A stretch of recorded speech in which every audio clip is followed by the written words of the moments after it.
ఆదివారం ఉదయం 6:30 గంటలు దాటుతుండగా శ్రావణికి మెలకువ వచ్చింది. ఇంకా సేపు పడుకుందామనుకుంది కాని ఎంత ప్రయత్నించినా నిద్ర రాలేదు. ఇంక మెల్లగా లేచి ఫ్రెష్ అయి బయటకి వచ్చింది.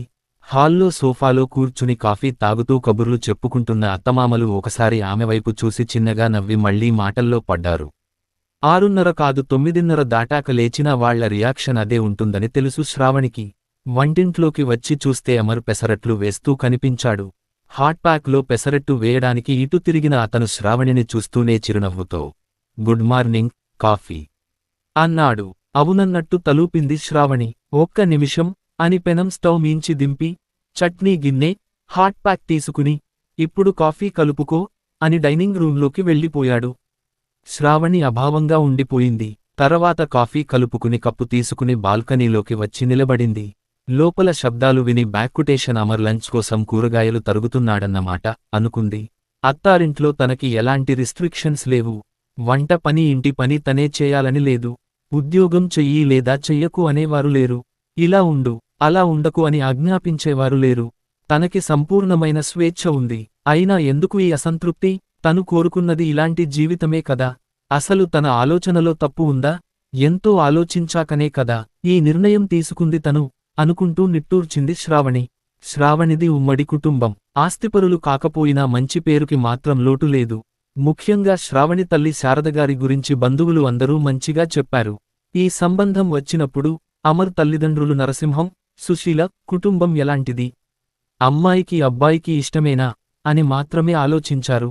శ్రావణి పెళ్లికి ముందే అమర్తో నేను ఎంతో ఇష్టంతో ఈ ఉద్యోగంలో చేరాను. నా జీవితం నాకు నచ్చినట్టు గడపాలి అనుకుంటాను. మిమ్మల్ని మీ కుటుంబాన్ని గౌరవిస్తాను. అలాగే మీరు కూడా నన్ను తక్కువగా చూడరనే అనుకుంటున్నాను అంది. అమరికి శ్రావణి అలా చెప్పడం నచ్చింది. అతనింట్లో కూడా ఎదుటివారి మీద పెత్తనం చెయ్యడం ఎవరికీ ఇష్టంలేదు. పెళ్లి చక్కగా జరిగింది. శ్రావణి అత్తారింటికి వచ్చింది. నెల రోజులకే అత్తమామలకి కోడలి ప్రవర్తన కాస్త ఇబ్బందిగా మారింది. అలా అని శ్రావణి వాళ్లనేమనేది కాదు. కాని ఏదో దూరం. తనకి కూర నచ్చకపోతే మళ్ళీ ఇంకో రకం చేసుకునేది. పోనీ నాకు ఫలానా ఇష్టం అని చెబితే అలాగే చేద్దామనుకుంటే అలా కూడా చెప్పేది కాదు. మొహమాటపడుతుంది అనుకుని అమర్, శ్రావణి రోజూ మనిద్దరం కలిసి వంట చేద్దామా? నీతో గడిపినట్టు ఉంటుంది అంటే సరేనంది శ్రావణి. కాని అన్ని విషయాలలో ఇంతే. ఏదైనా చెప్పబోతే నాకు అలవాటు లేదు అనో ఇష్టం లేదు అనో ముక్తసరిగా చెప్పేది. కొత్త కదా అని వాళ్లే కలుద్దామనుకున్నా కుదిరేది కాదు. కనీసం ఆమె ఇబ్బంది ఏంటో తెలుసుకుందామని అనుకున్నా శ్రావణి అవకాశం ఇచ్చేది కాదు. ఒకరోజు ఇంటికి బంధువులు వచ్చారు. శ్రావణి పనుందంటూ గదిలోంచి బయటకే రాలేదు. వాళ్ల మర్యాదలు అన్నీ సుశీలే చూసుకుంది. కోడల్ని చూడాలనే వచ్చాం కాని అవ్వనేలేదు అంటూ వెళ్లారు వాళ్ళు. ఆ మాటలకి అమర్ బాధపడ్డాడు. అసలు శ్రావణి ఎందుకిలా చేస్తుంది అనుకుని గదిలోకి వెళ్లి ఆమెనే నేరుగా అడిగేశాడు. ఎందుకు రావడం? మర్యాదలు జరిపించుకుని మళ్లీ నాకు వాళ్లు వంకలు పెట్టడానికా? అంది శ్రావణి. ఆ మాటకి అమర్ చిరాగ్గా, అసలు వాళ్లతో ఒక్క మాటైనా మాట్లాడకుండా వంకలు పెడతారని ఎలా అంటావ్? ఇప్పుడు మాత్రం నీ గురించి ఏమనుకోరా?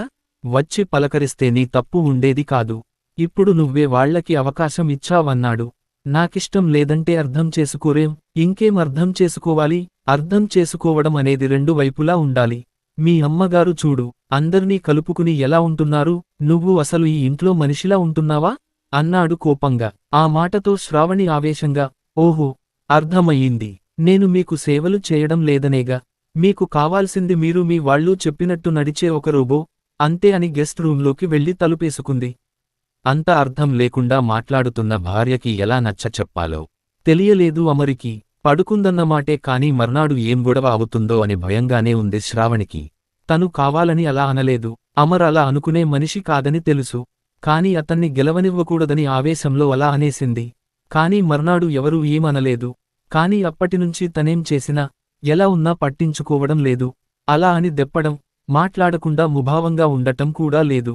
ఏదో పరాయి వ్యక్తికి గౌరవం ఇచ్చినట్టు ఉంది. అడిగితే చెప్తారు లేదా లేదు. అప్పటినుంచే శ్రావణికి ఈ బాధ. నిన్నేమైనా తిడుతున్నారా కొడుతున్నారా? వాళ్లు నోరు మూసుకుని ఉంటే నీకేం బాధ అంటారు ఎవరికైనా చెప్పినా అనుకుంది శ్రావణి. పెళ్లైన 3 నెలల తర్వాత ఇంటికి వచ్చిన తల్లిని చూడగానే చిన్నపిల్లలా అయిపోయింది శ్రావణి. ఏంటమ్మా ఈ సర్ప్రైజ్ అంటూ తల్లిని చుట్టుకుపోయింది.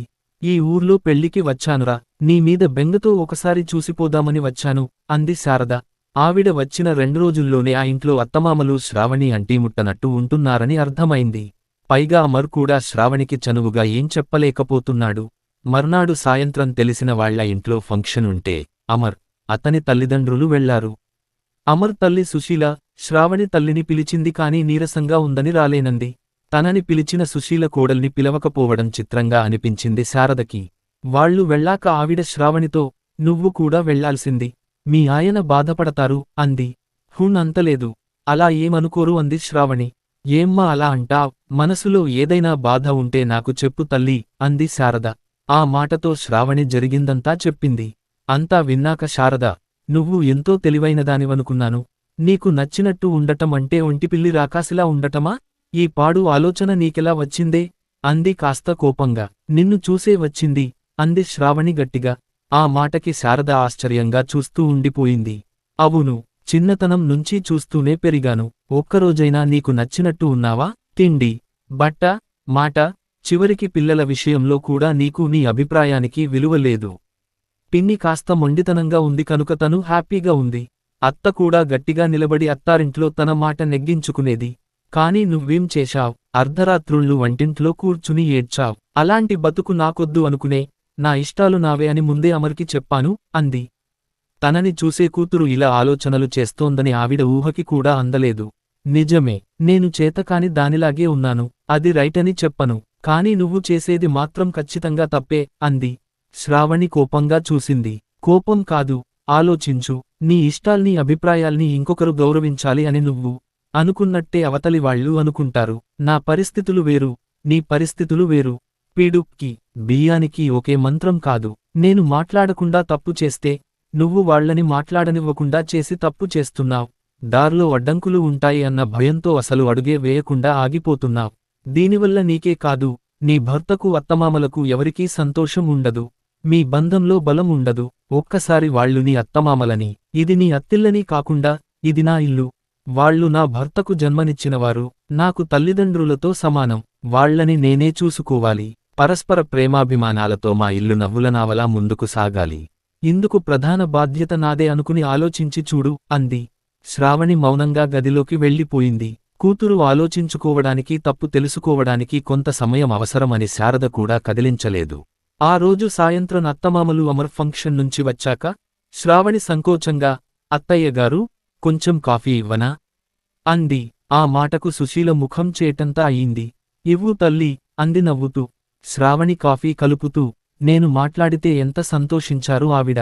కోడలు మాట్లాడింది అనే ఆనందమే తప్ప నిన్నటిదాకా నేను మాట్లాడలేదన్న కోపమే లేదు. వాళ్లతో కలుపుగోలుగా ఉంటే తనకి అసంతృప్తి తగ్గింది. అమ్మ అన్నది నిజమే, నేనే తప్పుగా అనుకున్నాను అని ఆలోచిస్తూ ఉంది. కాఫీ నేను సర్వ్ చెయ్యనా అంటూ వచ్చిన అమర్ కాఫీ పక్కన ప్లేట్లో బిస్కట్లు చూసి, ఎవరికి ఇవి అన్నాడు. మనకి అని కాఫీ ట్రే తీసుకుని హాల్లోకి నడిచింది శ్రావణి. పెళ్లయ్యాక మొదటిసారి శ్రావణి మన అనడంతో అమర్ మనసు నిండిపోయింది. అత్తయ్యగారికి ఫోన్ చేసి సాయం అడిగి మంచి పని చేశాను అనుకుని తను కూడా బిస్కట్ల ప్లేట్తో నడిచాడు అమర్.